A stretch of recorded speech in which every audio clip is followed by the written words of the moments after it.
გაგუმარჯოს ჩვენ, ვისაც ძლიერ გვიყვარს ლიტერატურა და დღეს აზრები მაქვს ქარჩხაძის გმურთან დაკავშირებით, რომლის წაკითხვაც ჩემ უსაყვარლესმა დედაშურმა ნინი მთხოვა, იმიტომ რომ მითხრა ვერაფერი ვერ გავიგეო და იქნებ წაიკითხო და ამიხსნაო. ნინის ცოტა დიდი წარმოდგენა აქვს ჩემი ლიტერატურული შესაძლებლობების შესახებ. თუმცა ხშირად საჭიროა სეპარება ხოლმე, მაგრამ ხანდახან ურყევად სჯერა. სიმართლე ვთქვა, მანამდე თვალი მოვკარი რაღაც ჯგუფში, ეგრეთ წოდებული ლიტერატურის მოყვარულთა ჯგუფში, სადაც მე მგონი ხალხი უბრალოდ მატრაკვეცობს. თუ რამდენი წიგნი წაიკითხა და ასე ვთქვათ, საკუთარ ეგოს იკმაყოფილებს ცნობილ ავტორებზე შეხედულებით, ანუ დოსტოევსკიზე თუ ვიტყვი, რომ დებილია, საკუთარი თავი უფრო მაგარი მგონია და თუ ქარჩხაძის გმურზე ვიტყვი, რომ ყველაზე ნაკლებ მომეწონა. ესე იგი რაღაცას წარმოადგენენ ქვეყნად. ხო, ანუ ასე ვთქვათ, იმ დროს მომივიდა ეს სიმბოლოები, ამ ბოლო დროს სიმბოლოებით მაქვს თავი გაჭედილი, იმიტომ რომ ჩემ მოსწავლეებს ვერაფერს ვერ ვაგებინებ ლოგიკით. ანუ შეიძლება ითქვას ლოგიკის ხანა დამთავრდა და დადგა მომენტი, როცა უნდა იაზროვნო და სიმბოლო თუ არ გესმის, პრაქტიკულად გამორიცხულია იაზროვნო. და ამიტომ ყველაფერს სიმბოლოებს ვეძებ, რომ მავუხსნა რაღაცა ცოცხალი სიმბოლოებით, რომელიც შეიძლება ყოველდღიური მდგომარეობების აღსაწერად იხმარო, ხო, ანუ შეიძლება ამ ენაზე ილაპარაკო. და ამას წინათ მაგალითად ჯოან როულინგს ვიღაც ქართველი უანძღავდა, ხო, როულინგი იყო შამპანურის ჭიქით, იმიტომ რომ რაღაც სასამართლო მოიგო ამ ვოუკ კულტურასთან დაკავშირებით, იმიტომ რომ თავის დროზე განაცხადა ანუ ქალებისა და კაცების განსხვავების შესახებ და ამან აუმხედრა საზოგადოების ერთი ნაწილი და როგორც ჩანს შემდეგ ზუსტად არ ვიცი, მაგრამ უჩივლეს და მოიგო ეს ბრძოლა და ქვემოთ ვიღაც ქართველი ქალი ნაკლებად უკომენტარებს ეს ვიღაც დაკარგვია, ან რაღაც ესეთი ხო და რა ბოდიშით დილა დახმა.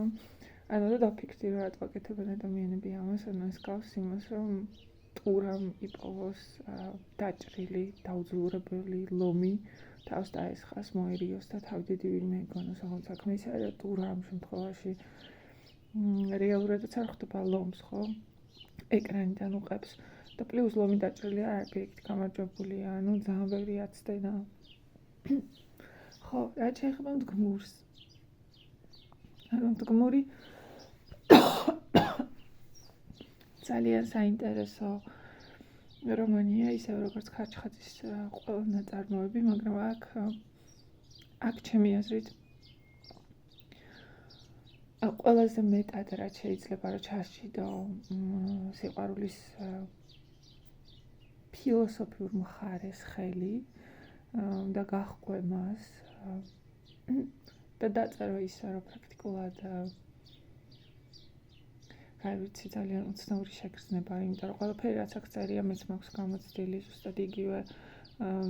ზუსტად იგივე დასაწყისი, განვითარება, რაციონალიზაცია, განცდა იმისა თუ რა არის სიყვარული და საბოლოო ჯამში მოუხელთებლობა, გრძნობათა მოუხელთებლობა, ხო? ის რომ ადამიანი რაღაც ხორცელიდან იწყებს და მიდის რაღაც აბსოლუტურად აბსტრაქტული უსხეულო განცდებისკენ, რომელიც ბოლოს აღმოჩნდება, რომ უფრო ნამდვილია ვიდრე ნებისმიერი შკაფი მაფია ამ ქვეყანაზე, როგორც ვასიკო იტყოდა. ანუ პრაქტიკულად ეს ის გზა, რომელიც მე თვითონაც გავიარე და ზუსტად იგივე დასკვნებამდე მივედი, რასაც ქარჩხაძე აქ ამბობს, უბრალოდ მე არ მაქვს იმის ჯერჯერობით არ მაქვს იმისი ენა, რომ ეს ყველაფერი გამოვთქვა და ქარჩხაძემ იპოვა ენა. რათა ეს ყველაფერი მოეყოლა. ასე რომ, რა თქმა უნდა, მე ვფიქრობ, რომ თუ იგივე არ გაქვს გამოცდილი და ისევენაირად არ დააკვირდი საკუთარ თავს და არ იფიქრე ყველაზე უფრო რა არის არსებითი, შეუძლებელია მდგომური გაიგო. ამიტომ უცნაური არ არის, რომ ნინიამ ვერ გაიგო, იმიტომ რომ მსგავსი გრძნობები მას ჯერ არ გამოუცდი, ასე ვთქვათ, ვაშლი თუ არ ჩაგიკბიჩავს, ვერ გაიგებ რა არის. ვაშლის გემო რამდენიც არ უნდა აგიხსნა ხო, იგივე ეხება სიყვარულს. თუ არ ყვარებია არასოდეს, რამდენიც არ უნდა გიხსნან, ვერ გაიგებ რა არის სიყვარული. მაგრამ იგივე ეხება მდგომურსაც, ანუ თუ არასდროს არ ყვარებია, შეუძლებელია გაიგო რა წერია მდგომურში. თუმცა ეს საინტერესო ფაქტია, ხო, იმიტომ რომ ზოგადად ლიტერატურა ითვლება, რომ ანუ ჩვენ ლიტერატურა ხომ ის ჯადოსნური კვერთხია, ხო, რომელიც ყველა შესაძლო და შეუძლებელ გრძნობას განგაცდევინებს მიუხედავად იმისა, გამოგიცდია თუ არ გამოგიცდია, ხო? მაშინ ასე ვიტყვი, ანუ ინტუიციურად მიხვდები, რომ რაღაც დიდთან გაქვს საქმე, მაგრამ ალბათ გმირები გაიაზრო, განცდები გაიაზრო, ისე როგორც სხვა წიგნებში ცოტა უფრო რთულია. მით უმეტეს, რომ ანუ სიმბოლიზმი იმისთვის, რომ გაიგო ეს წიგნი, აუცილებელი ფაქტორია. ანუ არის შეგინ ზღაპრული რეალიზმი, საერთოდ მიმდინარეობებთან ცუდად თუ არ, მაგრამ ამ შემთხვევაში მეხმარება ეს ზღაპრული რეალიზმი, მაგალითად, როგორც მარტოობის ასწავლშია მარკესთან, ხო? მარკესი ხმარობს ამ ზღაპრულ რეალიზმს, მაგრამ აქ კიდე ცოტა უცნაურად არის, ანუ ის მომენტი, როდესაც ირინე წაიყვანს მთებში და უცნაურ ადგილას აცხოვრებს, ხო, სადაც რომელიც ჩაკეტილია, საიდანაც მზე არ ჩანს, რომელიც თითქოს კუდიანის მოჭადოებულ სამყაროს გავს, სადაც სრულიად იზოლირებულები არიან დანარჩენი სამყაროსგან. ანუ ეს გავს თითქოს ზღაპრებში იმ მომენტს, როდესაც გმირი მიდის და მოხვდება სადღაც საოცარ ადგილას მზეთ ვნახავთან და ავიწყდება დრო, ავიწყდება ვინა და 3 დღეს ატარებს ამ მზეთ ვნახავთან, მერე უკან ბრუნდება და აღმოაჩენს, რომ 100 წელი გასულა და ეს საოცარი განცდა ამაოებისა, წარმავლობისა და ხო, ამაოებისა წარმავლობის, რომელიც ბავშვობიდან მოახსოვს, ხო? ალბათ ყველას ვისაც მსგავსი ზღაპრები წაუკითხავს და მოტივი ზღაპარში, თითქმის ყველა ზღაპარშია, ყველა ქვეყნის ზღაპარში ახსოვს. ანუ ამაზე შეიძლება დისკუსია, ხო? შეიძლება ვიღაცამ თქვას, რომ სხვა პლანეტაზე მოხდა, სადაც თქვათ, რომლის 3 საათი ჩვენი 3 საუკუნეა, რაც სრულიად შესაძლებელია ფიზიკის ახალი აღმოჩენების მიხედვით. ან შეიძლება ვთქვათ, რომ ადამიანის შინაგანი გზა მუდმივი მოგზაურობა, ანუ ადამიანს შიგნით უამრავი ბილიკი და გზა აქვს, ხო, რომელიც რაღაც სახეებისკენ მიდის, რომელიც გზა და გზა ყალიბდება ჩვენი არჩევათან ერთად, ან უფერულდება, ან უფრო მკვეთრი ხდება. და ხშირად ამ შინაგან გზებში ადამიანი იხლართება, იმიტომ რომ აქ არის კუნძულები, საცდურების კუნძულები, ხო, სადაც აღარ ფიქრობ, სადაც ივიწყებ, რომ გზაზე დგეხარ, სადაც აღარ სონკითხვებს და უბრალოდ დავიწყების მორევში ეშვები. ასევე სათაური მდგომური, ხო, შეიძლება იმ სიმბოლოსთან დააკავშირო, რომ ჩვენ ამ სოფლის მდგომურები ვართ, რომ აქ სახლი ჩვენ არ გვაქვს, რომ ეს სოფელი გზა არის და მოგზაურობა იმის, რომ საბოლოოდ საკუთარი თავი აღმოაჩინოთ და როცა სიკვდილს შევხვდებით, ხელახლა დავიბადოთ. ანუ სიკვდილი არ არის ბოლო, არამედ სიკვდილი არის გარდაცვალება იმ ადამიანისთვის, რომელიც ქრისტიანული ფილოსოფიით აზროვნებს, ხო, და თვლის, რომ გზაზე დგას. ანუ როგორ უნდა ვთქვა, ნეტარი ავგუსტინე და ზუსტად წავიკითხე და ასე შემდეგ. ჩემთვის ნაკლებად მნიშვნელოვანია, იმიტომ რომ ისე ამან მივიდახდა ეს ფარისევლური, ასე ვთქვათ, სიტყვების ბრახაბრუხი. და საერთოდაც, ანუ მგონია, რომ ყველაფერი, რასაც სწავლობ, უპირველეს ყოვლისა საკუთარ გამოცდილებასთან და დააკავშიროთ, ამან მერე უნდა შეცვალოს შენი ქცევა, ხედვა, ან პრობლემა გადაგაჭრევინოს, ხო? თუ ასე არ არის, მაშინ ფილოსოფია საჭირო არ არის. ხო, მდგმური ჯერ მის მდგმურია ქალბატონი მარიამის მდგმურია, მე ირინეს მდგმურია პრაქტიკულად, იმიტომ რომ ის სახლში მიდის, ხო? მაგრამ ნამდვილი სახლი, ჩემი აზრით, როგორც მე აღვიქვამ, ეს ეგვიპტეა, რომელიც მის წარმოსახვაში არსებობს, ხო? რომელსაც მის ფანტაზია ყვებავს, რომელიც აბსოლუტურად არარეალურია, მაგრამ ის ხილვები, რომელიც ეუფლება და ის განცდა, რომელიც შინაგანად აქვს, მისთვის რეალურია და წიგნის ბოლოს პრაქტიკულად ეგვიპტის მოტივი, შინაგანი სახლის მოტივი რეალობად იქცევა, იმიტომ რომ წიგნიც ასევე ზღაპრული რეალიზმით მთავრდება, ხო, და ძალიან გავშვენიერი რემედიოსის ცადამაღლებას მარკესის მარტაობის 100 წლიდან რემედიოსის არაცხის თოქს გაჰყვება, მაკა მაღალდება თეთრი კაბით და მე მზეს ერევა.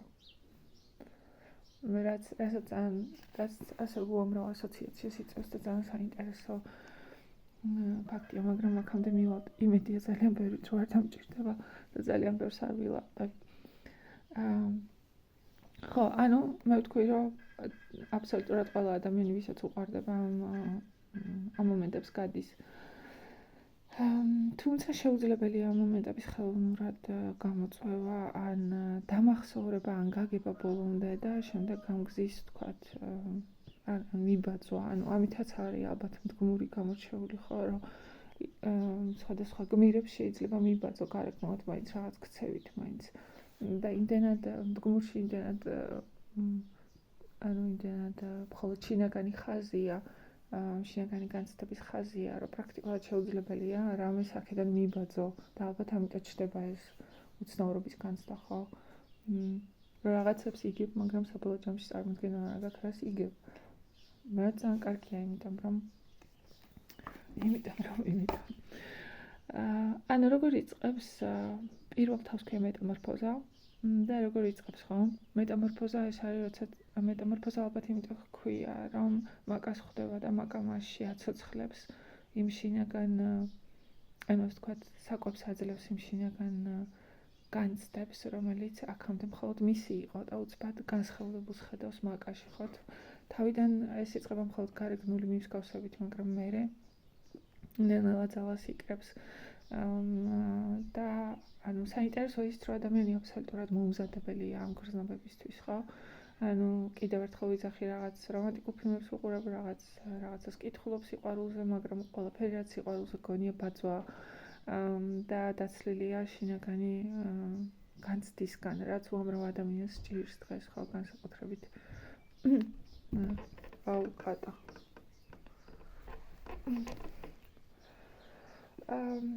მაგრამ ის რაც ხდება რეალურად, როცა გიყვარდება ვიღაცა, სწორედ ის განცდა არის მდგმურშია, რომ ყველაფერი იწყება თამაშით, ყველაფერი იწყება უწყინრად, ყველაფერი იწყება საკუთარ ოცნებებთან და წარმოდგენებთან თამაშით.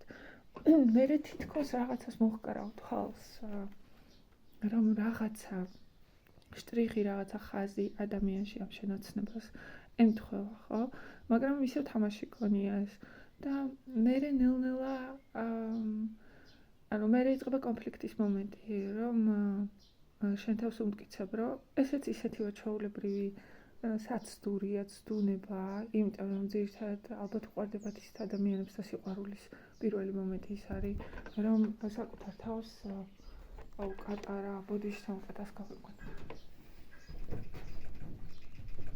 და კაი რომ მოხურო ეს მარტოხეთა.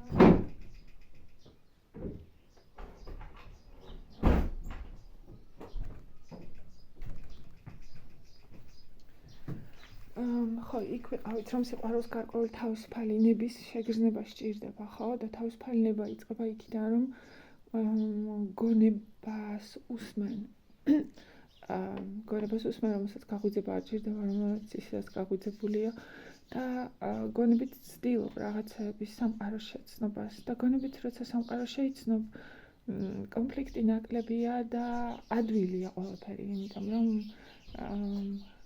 საგნების ასე ვთქვათ, მატერიალური არსის შეგრძნება ადვილია. დისციპლინა ადვილია და რაღაცა კონკრეტული მიზნების მიღწევა ადვილია. მაგრამ როდესაც ანუ ირაციონალურს გადაეყრები, როცა პირველად გიყვარდება და როცა პირველად ეხები რაღაც ჯადოსნურ სამყაროს შინაგანს, რომელსაც არ აქვს არანაირი ლოგიკური ახსნა, არანაირი მიზეზი, ანუ საზღვრებში მიდიხარ ხელისცეცებით, სადაც აღმოაჩენ, რომ შენში აბსოლუტურად სხვა ადამიანი ცხოვრობს, რომელიც ანუ ირაციონალური ადამიანი ცხოვრობს, რომელიც გაცილებით უფრო ძლიერია, უკონტროლოა, დაუმორჩილებელია, ვიდრე ის ადამიანი, რომელიც განობით ხელმძღვანელობს და რომელიც გეიგონა, რომ მწვერვალზე იყო, ხო, თუმცა მწვერვალზე კი არა, მთის ძირშია და ჯერ მწვერვალამდე სადახარ. ანუ თავისუფალი ნების მომენტია საჭირო ადამიანში იმისთვის, რომ შეუყვარდეს. და ყოველთვის სიყვარული იწყება ამ გატაცებით, ხო, რომელიც იმ თავისუფალი ნების ადამიანს, რომელიც გონებაზე ამყარებს ყველაფერს, ჰგონია, რომ უბრალოდ რაღაცა შემთხვევითობა, რაღაცა ზღაპარია. ანუ სწორედ ეს ხდება აქაც, როდესაც მას გადაეყრება, მაკას გადაეყრება, ხო? ანუ რაღაცა მოაგონებს მასში თავის ეგვიპტეს ხრები, ყელი, ანუ სინარნარე, გრაცია, ხო? მაგრამ მე ავიწყდება, მე საინტერესოა, რომ ამ ურთიერთობაში არაფერი გონების მიერ დაძალებული არ არის, ხო? თითქოს ყველაფერი თავისით ვითარდება, ანუ პირველი იმპულსი და შემდეგ მეორე თითქოს ყოველ შეხვედრაზე ხელახლა ცნობ ადამიანს, ცნობ იმას, რაც შენში არის. უბრალოდ იღვიძებს ამ ადამიანთან შეხვედრისას, ხო? ანუ მეორე ჯერზე როცა ხდება აი აქ წერია, ხო? ცოტა სხვა არის. ხო, აქ თავიდან იმაზე არა ქვია ეგვიპტეზე ვარდენ მექვაბიშვილის გუმრიც რო იყო ეგ მოვიწყდა. ანუ ძალიან ბევრი ადგილია გახაზული, მაგრამ აბსოლუტურად შეუძლებელია, რომ ბოლომდე წაიკითხო ყველა ციტატა. ხო, მოკლედ, როცა მეორედ ხვდება მას, რა ქვია, მაკას, მაშინ თავადაც უგვირს, რომ როგორ დავიწყდა ეს გოგო ამდენი ხანი, როგორ იცხოვრა იქ არის შინაგანი მომენტი, როცა მაკა უკან მიყვება, ხო, მაკაზე ფიქრები, აზრები უკან მიყვება და ცდილობს, რომ თავიდან ამოიგდოს ეს ყველაფერი ფულის დათვლით, რომელსაც აგროვებს თავში ვოლგისთვის, ხო, ეს მატერიალური ფოდიში. მატერიალური მიზნები, რომელთა წარმალობა თავადაც ესმის და ბოლოს შურს იციებს, თქვა, თავის მიზნებზე, იმით, რომ მოგროვებულ ფულს ერთნაირად დახარჯავს. მაგრამ პირველად მაკასადმი ამ დამოკიდებულებას, რომელიც უბრალოდ სისუსტე ჰქონია, ცდილობს ამ შეპირისპირებით გადაფაროს, ხო, მატერიალურისა და აბსოლუტურად არამატერიალური განცდების დაპირისპირებით ფულს თulis და ასეც ცდილობს მაკას მოგონება გააგდოს. მაგრამ ყოველ საოცარი ის არის, რომ რაციოსა და ირაციონალურს შორის, რომ რაციოს შენ მართავ, ხო, იყენებ იარაღად, მაგრამ ირაციონალური თავად გმართავს შენ. ანუ ირაციონალური არის ხმა, რომელიც გეკაჩება, რომ გახდე უფრო დიდი, გადახვიდე უფრო სხვა განზომილებაში, ხო? ანუ ეს პეპლის ალეგორია, როგორ ეძახის მატლს რაღაცა, რომ პეპელად უნდა გარდაიქმნას და იხოს თავის გარშემო. ამას ჯულია ჰილი, ცნობილი გარემოსდამცველი, ამბობს ძალიან კარგად. როგორ იხოს თავის გარშემო პარკუჩს განმარტოვდება, მერე შიგნით იხარშება, კვდება, ანუ თესლი უნდა მოკვდეს, რომ მარცვალ თავთავი დაიბადოს. და შემდეგ აქედან როგორ იბადება პეპელა და შემდეგ პეპელამ ფრთები უნდა გაშალოს და კაფრინდეს, ასე ეს ირაციონალური, ასე ეს სიყვარული, რომელიც სხვა განზომილებაში გვეძახის, რომელიც განუზომლოდ უფრო ფართო და დიდია ვიდრე ჩვენი განზომილებები და რომლის მორევა შეუძლებელია, თუმცა ჩვენი პატარა გონებით ფიქრობთ, რომ ის მორევა შეიძლება ისეთი მარტივი ხრიკებით, როგორც არის მატერიალურზე მოახდინა კონცენტრაცია და აჯობო ირაციონალურს, ფული დათვალო, რათა ოქროსფერთმიანი გოგონას ხილვა თავიდან ამოიგდო. ანუ საინტერესო რაციონალიზაციაც, რომელიც კონფლიქტი იწყება, ხო? იმიტომ რომ საკუთარ თავს ვერ ცნობ, იმიტომ რომ საკუთარ თავს ვერ მართავ, იმიტომ რომ თავისუფალ ნებას კარგავ, ის რაც შენ თავისუფალი ნება გეგონა, იკარგება. და ესეც აქვს ამბობს, რომ თითქოს ჩემი პიროვნებაში ბზარი გაჩნდა და აქედან რაღაცა იპარება. და რაციონალიზაცია ხო, როცა თავის უბრიცებს, რომ რა არის ამ გოგოში ესეთი განსაკუთრებული, ხო? მილიონობით გოგო არსებობს ეგეთი მხრებით და მილიონობით გოგო დადის ესე. და რატომ მაინც ესე ერთი მოქმედებს ჩემზე ასე, ხო? ესეც ისეთი კითხვებია, რომელსაც პასუხები არ აქვს, რომელიც აბსოლუტურად ირაციონალურია, ხო? რატომ მაინც ეს ადამიანი და არა სხვა რა აქვს მას ასეთი განსაკუთრებული ხო, საინტერესო ასევე დეიდა მარიამთან ურთიერთობა, რომელიც აგებულია აბსოლუტურ გაუგებარ დიაცურ განცდებზე, რომელიც მარიამს აქვს მის მიმართ, ხო? და მასში არის ბევრი უმოწეო, ასე ვთქვათ, უმოწეო ცდილობა იმისა, რომ მართოს აკონტროლოს თავისი მდგმური, ხო, იქ გულჩვილობას მოიმიზეზებს და ტირის, რომ რატო ღამე არ მოხვედი და იქ მას უკლებს და ერთგვარ ბადეს ქმნის მის გარშემო, ხო, ყველა გზას ცდილობს, რომ არ გაუშვას. და თუ აქაც სიმბოლოებს მოვიხმართ და ვიტყვით, რომ დეიდა მარიამი, ასე ვთქვათ, სოფლის ტრიალის ერთი მხარეა, ხო, რომელიც გაბავს და არ გაძლევს იმის საშუალებას, რომ გაყვე რაღაც თავისუფალს და რაღაც გაფრინდე, ასე ვთქვათ, ისე როგორც ირინა არის საცდური, სოფლის საცდური, რომელსაც დავიწყების მორევში მიყავ, თითქოს დეიდა მარიამი აუცილებელი, ასე ვთქვათ, სოფლის დიდი დაცვალია, ხო, რომელიც გარშემო ვერ იცხოვრებ. მაგრამ საინტერესო აქ, რომ მთლიანად ურთიერთობებზეა ხაზი გასმული, ხო, როგორი ურთიერთობა აქვს მარიამთან, ეს რაღაცა ყოველგვარი გრძნობისგან და იმისგან დაცლით ცალმხრივი ურთიერთობა, ან თვითონ რაღაც კაპრიზი აგებული მხოლოდ იმიტომ, რომ მარტო არ იყო, მხოლოდ იმიტომ, რომ და აბსოლუტურად შეუსაბამო, ხო, რომ მათ არაფერი არ აერთიანებს, მაგრამ თითქოს მათ შორის არის რაღაცა უცნაური ურთიერთობა, რომელშიც არ არის არც აზრი, არც მიზანი, არც გრძნობა, არც განცდა, მაგრამ არის შიში ალბათ უფრო, არ ვიცი, რაღაც შიში, ყოველი შიში, რომელიც აჯაჭვავს ერთმანეთს ამ ორ ადამიანს და თითქოს მისი მხრიდან, მდგმურის მხრიდან რაღაც ყალბი უცნაური პასუხისგებლობა თუ ვალდებულება, რომელსაც იგი დეიდა მარიამთან მიმართებით გრძნობს. თუმცა ირინასთან დამოკიდებულება სხვა არის და საინტერესოა, რომ შეადარო ერთმანეთს ირინასთან დამოკიდებულება და მაკასთან, იმიტომ რომ ირინაც სტუმრობს მის სახლს და მაკაც სტუმრობს მის სახლს და მათი განცხადებები ერთმანეთისგან საწინააღმდეგოა. ვთქვათ, რა სიძახის ირინა ნეფერტიტის სურათზე და რა სიძახის მაკა ნეფერტიტის სურათზე, ხო? მაკას ახსენდება ნაცნობი, რომელმაც გაყიდა ნეფერტიტის სურათი. მაკა კითხვებს ამს, მაკა შეხტება სკამზე გადაიხედავს, ფანჯრიდან თებს დაინახავს და გაუხარდება. მაკა ეუბნება, რომ ეს ოთახი ციხის საკანს გავს. რის საწინააღმდეგოს საკეთებს ირინა, რომ ირინა იძახს, რომ საჭიროა ფანჯრიდან თები მოჩანდეს. ნეფერტის ადმინტრული დამოკიდებულება აქვს და გასვლისას იძახის, რომ ერთი მანახა, როგორც შეინარჩუნებდი მაკა ზიახმტაც პოზას ლოგინში და რა საჭიროა ეს ისინი რა ქვია იძახის საერთოდ რომანტიზმი რა საჭიროა, ირინა რაღაც ხორციელი არსება, დიაცია, დედაკაცია, რომელსაც ასჯერა, პრაქტიკული ხალია, ხო, მზია, რომელსაც ასჯერა არანაირი სულიერების მისგან განსხვავებით მაკა ის ადამიანია, რომელიც საოცარ თავისუფლებას აინჭებს პრაქტიკულად მდგმურს, ხო?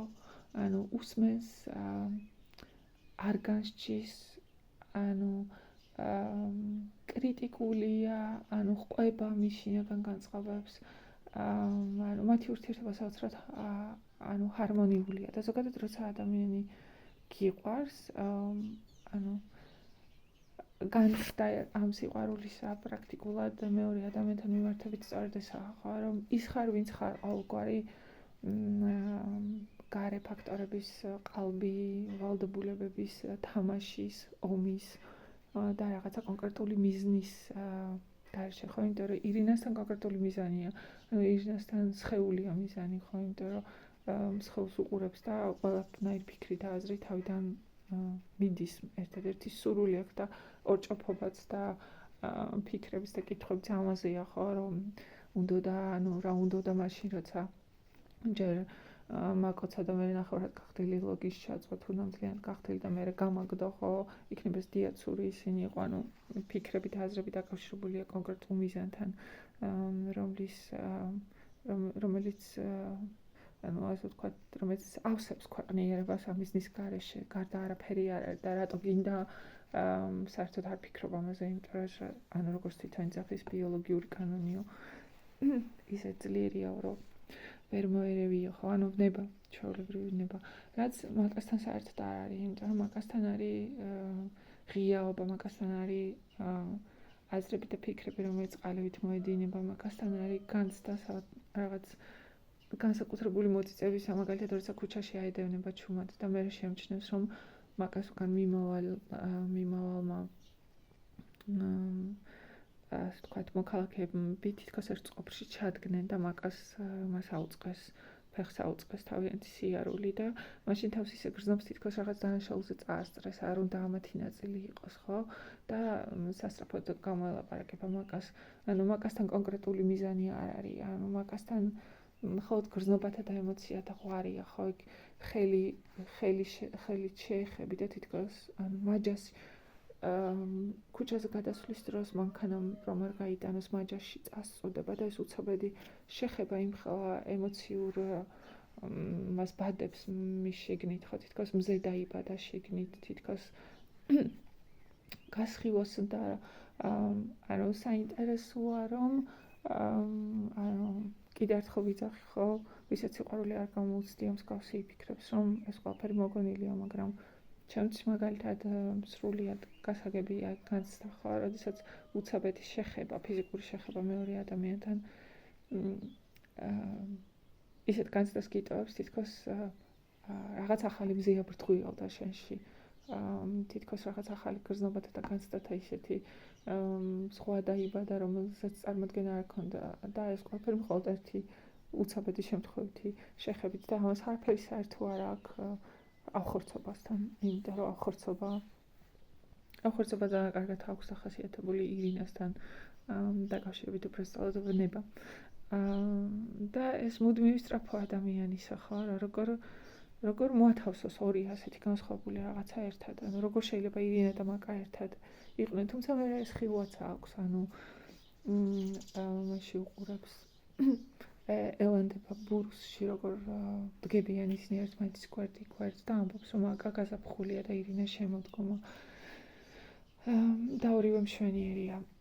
ვენებაც მშვენიერია და გაზაფხული ხომ მშვენიერია და ალბათ არს იმაში მდგომარეობს, რომ ადამიანმა სიყვარულის ეს ეტაპები უნდა გაიაროს, ხო, როგორც წელიწადის დროები და უნდა აცადოს, რომ თავისთავად მომწიფდეს, რომ არ უნდა გაწყდეს ასე ვთქვათ, კავშირი თანმიმდევრობას შორის, ხო, ჯერ უნდა იყოს გაზაფხული, მერე ტილჩაღის პაემანის ზაფხული, ხო, და ბუნებით ავთუხებისა, შენ ტუჩები ისე კბილი, როგორც ბადაგი დადუღებისას და მერე უნდა მოვიდეს შემოდგომა, მაგრამ რომელიც სხვანაირი იქნება, თუ არ გაწყვეტ ამ ჯაჭვს. მაგრამ ადამიანი ტრაგიკული არსება, ადამიანი ბრმა არსება, ხო, ადამიანი ლაბირინთებში დაბნეული არსება,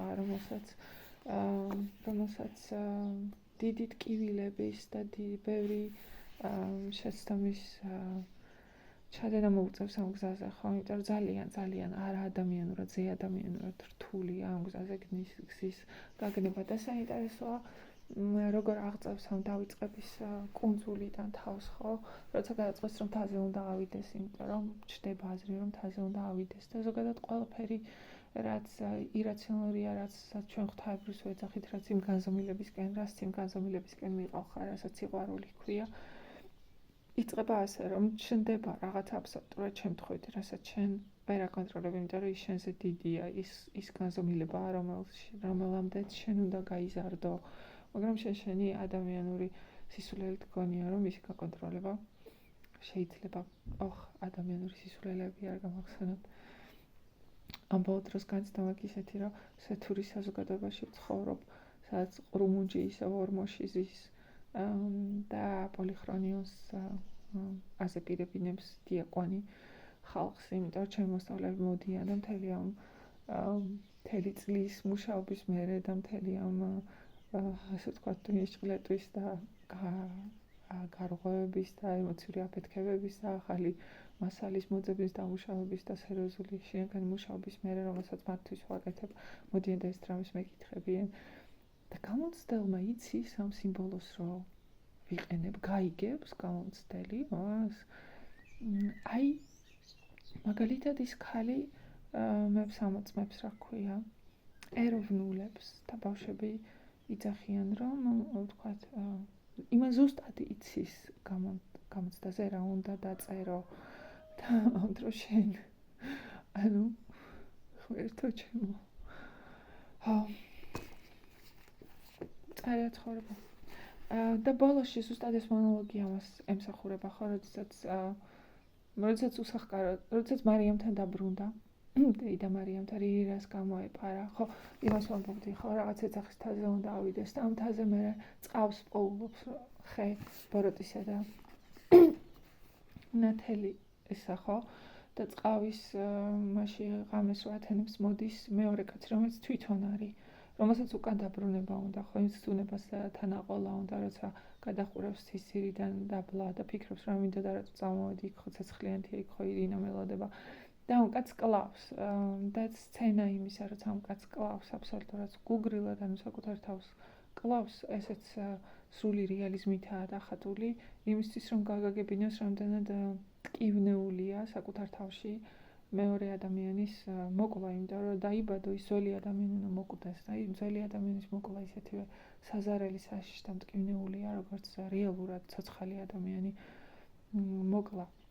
იმიტომ რომ ეს განზომილებები ერთმანეთთან ხორციელი განზომილება და სულიერი განზომილება ერთმანეთთან ყველაფრით გადაჯაჭვულია, ხო? თითქოს სარკეა ერთმანეთის ხილული ირეკლავს იმ შინაგან პროცესებს და განცდებს, რომელიც ადამიანს ეუფლება რის გაგებინებასაც მე ჩემი მოსწავლეებისთვის ვცდილობ, მაგრამ მე ისინი მოდიან და მეუბნებიან, რომ მოდი იყავი დიაკვანი და დაგვასწავლე სეთურის 9 სახელი, ხო, იმიტომ რომ გამოცდაზე პოლიხრონიონი უნდა ვიმღეროთ და ეს ძალიან რეალურია და ძალიან მტკივნეულია სხვათა შორის.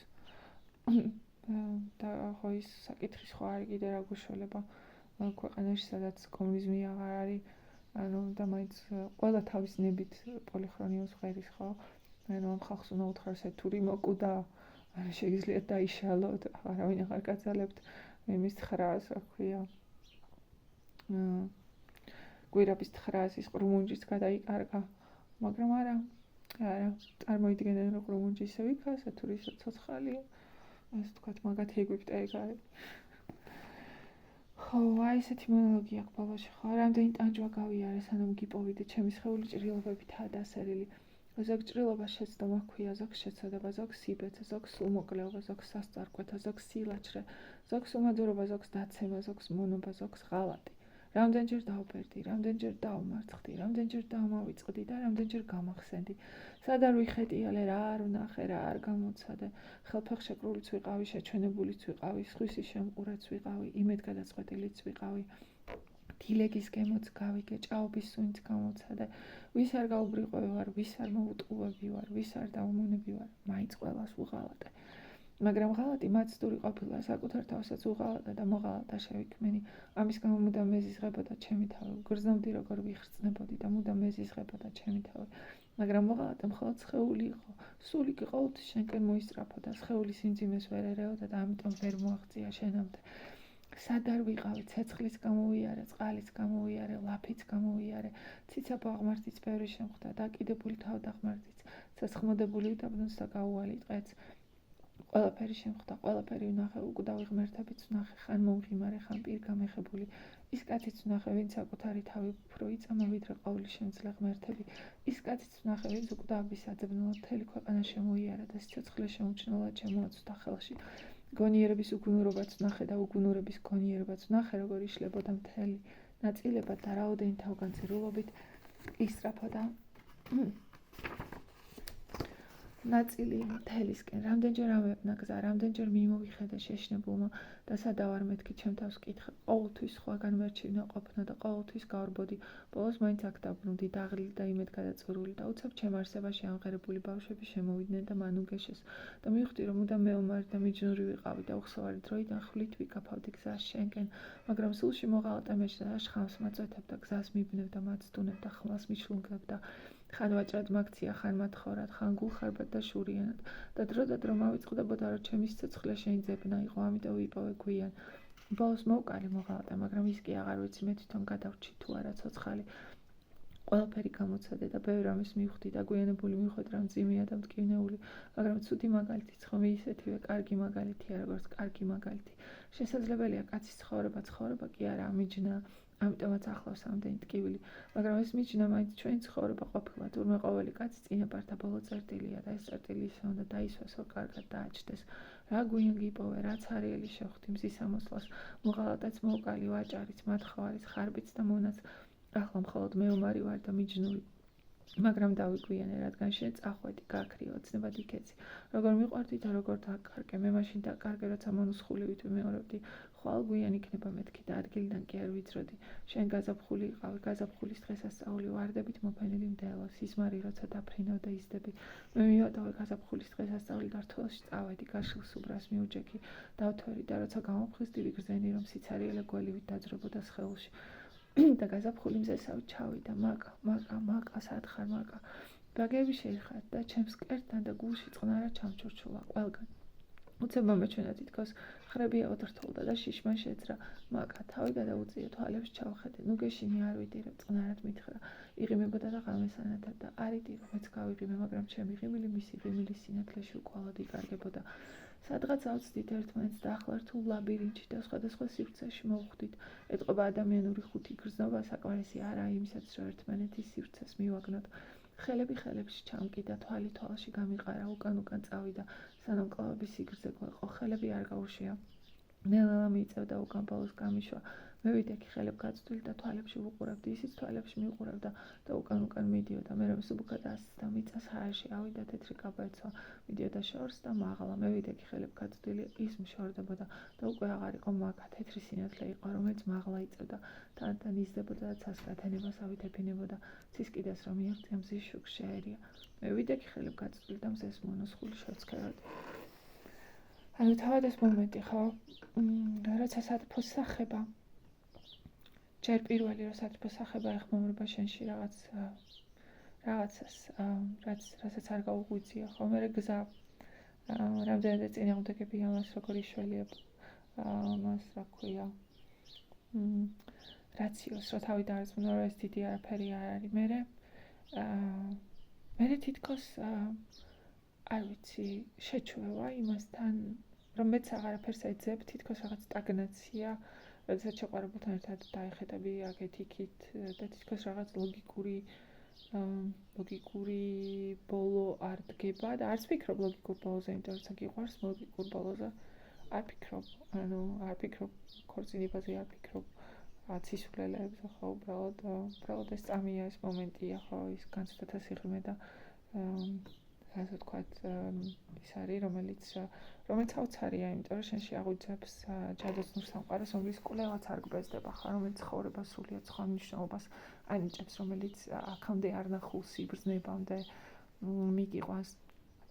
მაგრამ მე სწორედ იმიტომ, რომ არანაირი ლოგიკური გაგრძელება და ბოლო ამას არ აქვს, იმიტომ რომ ხორციელი მიზნები აქ არ არის, რავი, სატანა თუ სიმბოლურად სატანა მახეს საცდურს გიგებს, ხო? და მოყავს ეს ცდუნება ირინას სახით, რომელიც კონკრეტულ მიზანს გიჩენს და ანუ რაც არ უნდა უცნაური იყოს სიყვარულს არანაირი ძალა არ აქვს, რომ ხორციელ მას შეუპირისპირდეს ან დაამარცხოს. ერთადერთი ვისაც შეუძლია ანუ ერთადერთი რაც შეიძლება ადამიანმა გააკეთოს, ეს არის აირჩიოს, ხო? აირჩიოს სიყვარული და არა ხორციელი დამოკიდებულება. მაგრამ ადამიანს თითქოს ამისთვის ნებისყოფა არ აქვს, ხედვა არ აქვს, ხო, გაქანება არ აქვს, სიღრმე არ აქვს, ცოდნა არ აქვს. იმიტომ რომ ვერ ხვდება, ვერ აფასებს სიდიადეს იმისას, რაც ემართება, ხო? იმიტომ რომ ეს ყველაფერი უსხეულოა და რაც უსხეულოა, ის თითქოს რეალური არ არის. მაგრამ სწორედ როგორც თვითონ იცახის, ხო, რამდენი გზა გამოუიარე, რომ შენამდე მოსულიყავ. მაგრამ სწორედ სტუდენტების მერე ყველა საინტერესო ის არის, რომ ყველა სტუდენტებიდან გამოდიხარ, ხო? არ არსებობს ძალა, რომელიც სიყვარულს მოერევა, არ არსებობს. ალბათ იმიტომაც არ უპირისპირდება სიყვარული ხორციელ სტუდენტებს, რომ მათზე მაღლა დგას. იცის რომ ადამიანი რომელიც მსხვერპლი ხდება ამ ხორციელი სტუდენტებისა ბოლოს მაინც მზის ძალით, ხო, სიცოცხლის ძალით მისკენ წავა, მაგრამ თვითონ ადამიანის ბედია ტრაგიკული, რომელიც კარგავს ამ ქვეყნად სამოთხის მოპოვების შესაძლებლობას, იმიტომ რომ შეუძლებელია ამ ქვეყნად სამოთხე მოიპოვო, მაგრამ სამაგიეროდ მოიპოვებს აი ამას, ხო, როდესაც სატრფოს სახე იმდენად ასე ვთქვათ, ნივთდება აზრობრივ, ემოციურ, განცდად, ერთეულად ხატად, რომელიც ცოცხლობს შენში და რომელიც აზრს აძლევს ყველაფერს ირგვლივ, რომ იგი ყველგანაა და სატრფოს სახე კიდევ ერთხელ ეს სახე უკვე აბსტრაქტული სახეა, ხო, თავის იმდენად განივთებულია, ოღონდ აბსტრაქტული გაგებით, ხო, ცოცხალი ენერგია, მზესავით ენერგია, მზესავით ყოვლის მომცველი ენერგია ხდება, რომელიც ყველაფერს ანათებს და ამ შუქში სამყაროს რო უყურებ, იმ განზომილებას ხედავ, სიყვარულის განზომილებას და ყველაფერი ახალ მნიშვნელობას იძენს და მარადიული წყარო გაქვს თრობისთვის, გაზაფხულისთვის, მარადიული წყარო ხდება სატრფოს ხატება გაზაფხულისთვის. რა თქმა უნდა, რაც 22 წლის ხარ, ნინია, ჩემი თეითაშვილი, სიყვარულზე წარმოდგენა არა გაქვს, გონებაში სახავ მეებს, რა ქვია, ტკბილ ოცნებებს ოჯახზე, ტკბილ ქმარზე და შვილებს. რა თქმა უნდა, კარგია და არ ვიცახი, რომ ეგრე მოკლედ. ხო. და წაიკითხავ ქარჩხაძის დგომურს ცოტა ძნელია გაიაზრო მთელი ეს სიღრმეები ადამიანური ტრაგედიისა, იმიტომ რომ მე კარგა ხანი დამჭირდა, რა თქმა უნდა განიცდი, მაგრამ ამ ყველაფრის გასააზრებლად და მე სახელის დასარგებლად კარგა ხანი დრო გჭირდება, ხო, გააზრება გჭირდება ამ ყველაფრის და რომ გაიაზრებ შენთვის სიტყვები, იმიტომ რომ თითქოს არ არსებობს ენა, რომელიც ამას გადმოსცემს მეორე ადამიანისთვის, მაგრამ აი ქარჩხაძემ იპოვა. თუმცა ინერგი ზოგიერთი ტურა წიგნის, ეგრეთ წოდებული წიგნის მოყვარულთა წრეში იძახს, რომ იცი რა, ქარჩხაძის სხვა ნაწარმოებები უფრო მომწონს, ეს თქმური ჩემამდე არ მოფიქრა. ხო. ხო, ეს ის არის, რასაც მე ვერ ვაგებინებდი ადამიანებს, მაგალითად ჩემო ახლოს მეგობარსაც ვერ ვაგებინებდი, ხო, როცა ვამბობდი, რომ სიყვარული ხდება მე ეს რაღაცა ხელშეუხებელ ენერგიად, ცოცხალ აბსტრაქტულ ენერგიად, რომელიც ყველაფერს ანათებს. მაგალითად უყურებ თაში, უყურებ თებს და გრძნობ, რომ მთელი სამყაროს უთქავს ამ თების სახით. ოღონდ ეს ყველაფერი სატრფოს სახესთანა, ამ აბსტრაქტულ სახესთანა დაკავშირებული, ხო, რომელიც აუცილებლად უკავშირდება რაღაც ძველს, გარდასულს, რაღაც იმ ცოცხალ სიმბოლოებს, რომელმაც შემოგვინახა. იმიტომ რომ აქ ერთგან იძახის, ხო, რომ არ არსებობს წარსული და მომავალი, არსებობს მარტო აწმყო, რაზეც მამადაშვილს ლაპარაკობს, ხო, ცნობიერი, რომ ცნობიერებას არ აქვს წარსული და მომავალი, რომ ცნობიერება არის ახლა და რომ არ არსებობს მანძილი ეგვიპტესა და თანამედროვე სამყაროს შორის, რომ ეს ილუზიაა, რომ სინამდვილეში ისევ ძველ ეგვიპტეში ცხოვრობთ. შინაგან განცდათა სამყაროს არ აქვს დროსავით განზომილებები და ამ ყველაფერს სიყვარული გახვედრებს. ამ ჯადოსნურ სამყაროში სიყვარულს შეყავხარ. იქნებ იმიტომ არის მით შემოსწავლეებს ლიტერატურა და მე ვაძალებ რაღაცებს, მაგათ პოლიხრონიული უნდათ. და მე კიდე აქ ვსივარ ამ იმაში, რა ქვია, პატარა სოფელისისაც არავის არ ისმის ჩემი და ხალხს, რომელსაც პოლიხრონიული სიმღერა უნდა ვასწავლი სიყვარულზე. ქარჩხაძეზე, ჯადოსნობაზე, განზომილებებზე. ნამდვილი დონ კიხოტი ვარ. მაგრამ დონ კიხოტი რა ჩემია, მე სანჩო პანსა ვარ. Okay.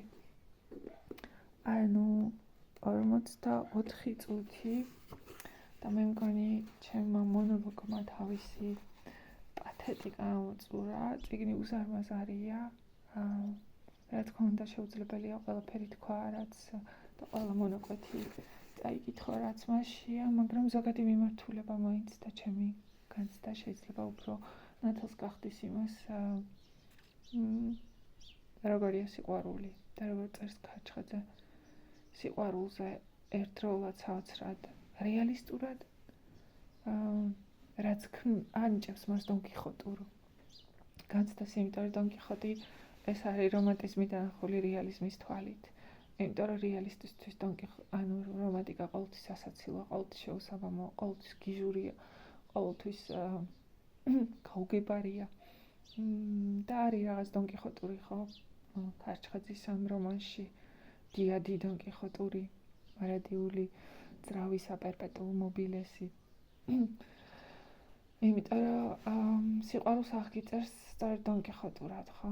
რეალისტის თვალით განახებს, რეალიზმთან აჯახებს სიყვარულს და მაგრამ ამავდროულად ახერხებს, რომ არ ჩასჭიდოს ხელი და საოცრად პოეტურად, საოცრად სიმბოლურად გადმოქცეს ეს ყველაფერი. მე ჩემთვის მდგომური, ჩემ პირადი მოკრძალებული ის არის, რა ქვია, სუბიექტური აზრია და იმედია. სოციალურ ქსელზე კიდე კაი არ ვარ და კომენტარებში ვერავინ გამომეკიდება. ასე ვთქვათ, მეფე ვარ. ქარჩხაძის მდგომური ჩემთვის ყველაზე უფრო გენიალური ნაწარმოებია ჩემი აზრით. ხო.